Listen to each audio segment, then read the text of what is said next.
Bismillah ar-Rahman ar-Rahim. So the next question is, why does each surah have a Bismillah? Why is it that we want to start every surah with a Bismillah? And this goes back to the meaning of the word surah. When we say that we have a surah, surah comes from the word sur. Sur meaning a high wall. Okay, this word is mentioned in Surah Hadid, I believe, where it comes in this form. Sur meaning a high wall. Why is a surah called a surah? What has it got to do with a high wall? If you think about it, every surah has a specific purpose. You know, sometimes in the hadith we also see that if you want to achieve this particular thing, then recite this surah. Or this particular surah gives these and these effects.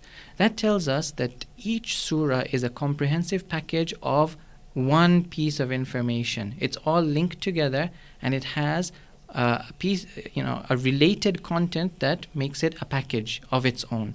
And so one way of thinking about it is that this surah, the walls that it's indicating is showing that it is a package of ma'rifah that has been revealed in this particular surah.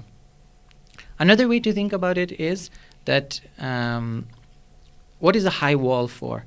Why do we use a high wall? A high wall is usually used around a city in order to protect itself, to stop the attacks happening.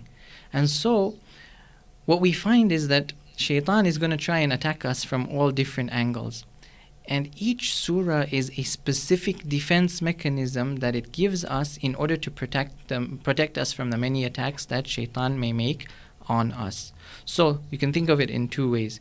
It's either that it is one package of ma'rifah that is independent of the others, and it is one particular defense mechanism that is again defending us from the attacks of Shaitan.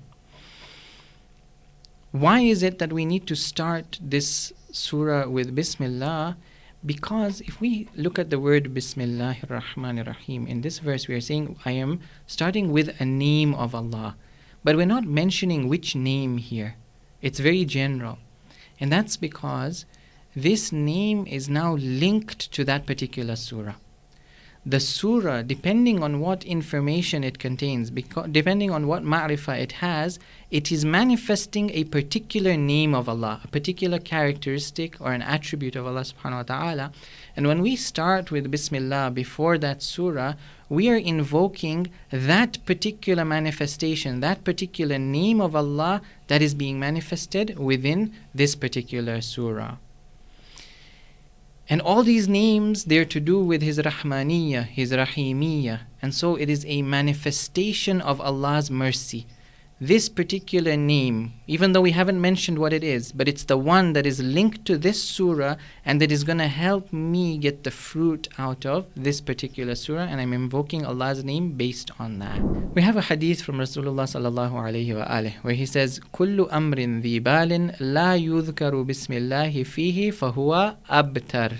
Every work in which the name of Allah is not mentioned is abtar. Now what is abtar? We see this word being used at the end of Surah Al-Kawthar as well. Abtar means something whose end is cut off. Now, this is a very important point over here. When we say that the end of something is cut off, we know that the goal or the result of any action or work that we perform comes at the end of it. And if it doesn't reach the end, then we're not going to get the fruit out of it. We're not going to reach the result that we want to get.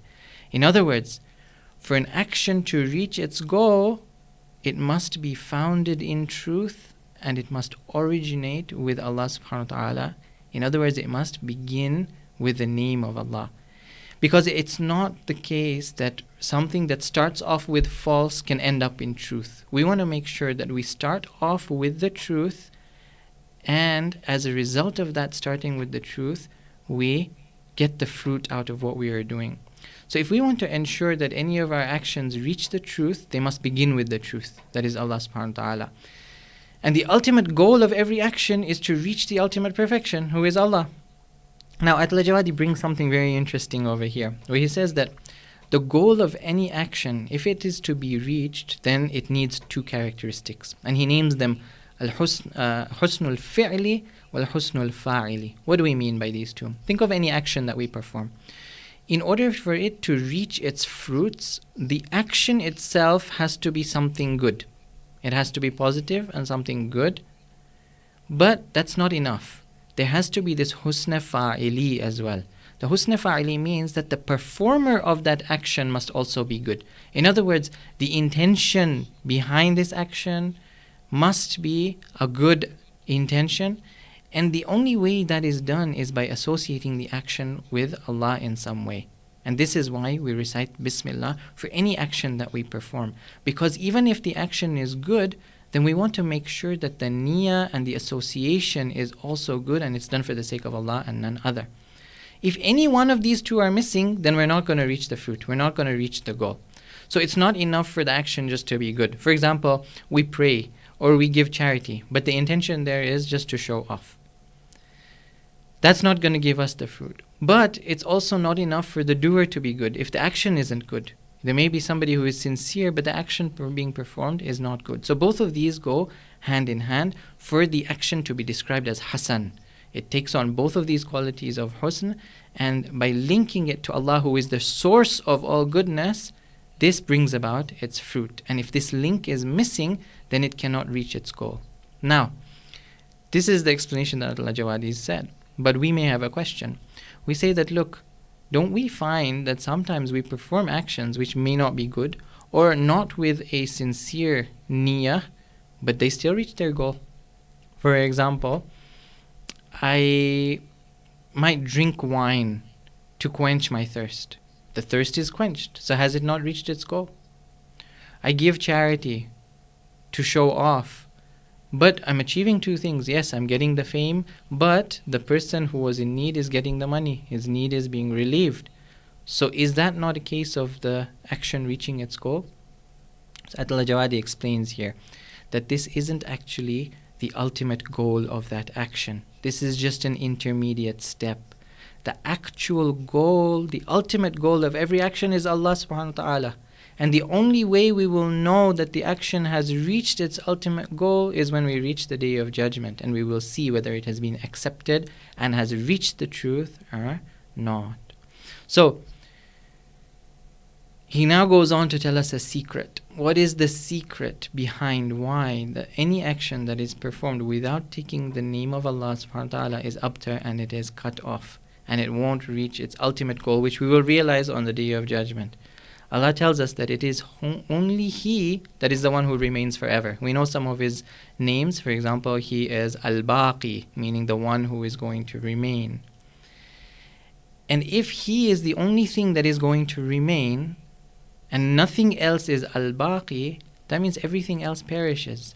So the only way of making our action remain and thereby reach its ultimate goal is by linking it with Allah subhanahu wa ta'ala. So let us look at the Quran itself and see where this is being reflected. We see this verse, for example, كُلُّ مَنْ عَلَيْهَا فَانٍ وَيَبْقَى وَجْهُ رَبِّكَ ذُو الْجَلَالِ وَالْإِكْرَامِ. Everyone on it is transient, is temporary, but lasting is the majestic and honorable face of your Lord. So it's wajhu rabbik, it's wajhullah, that is the only thing that can remain. Look at the next verse. كُلُّ شَيْءٍ هَالِكٌ إِلَّا وَجْهَهُ.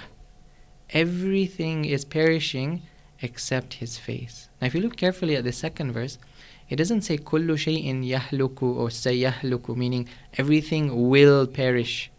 It says everything is perishing. For those of you who've done Arabic before, it's the ism fa'il which is used. Just like when we say, for example, inna lillahi wa inna ilayhi raji'un. We don't say inna lillahi wa inna ilayhi narji'u, that we will return to Him. We say no, raji'un. We are at every moment in our existence returning to Him. It's not bound by time to say I was doing it or I will do it. The same thing over here. Everything is perishing except His face.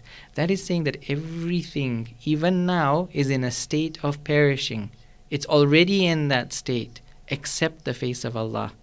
And if we want to make sure that our action does not perish, then we need to link it with Allah. Because if we're linked to Allah, then that action will also continue. So to conclude this part, the reason for the Quran and each surah starting with Bismillah is because Allah is teaching us that we need to start all of our work with the name of Allah in order to give it continuity, in order to get its fruit and reach its goal.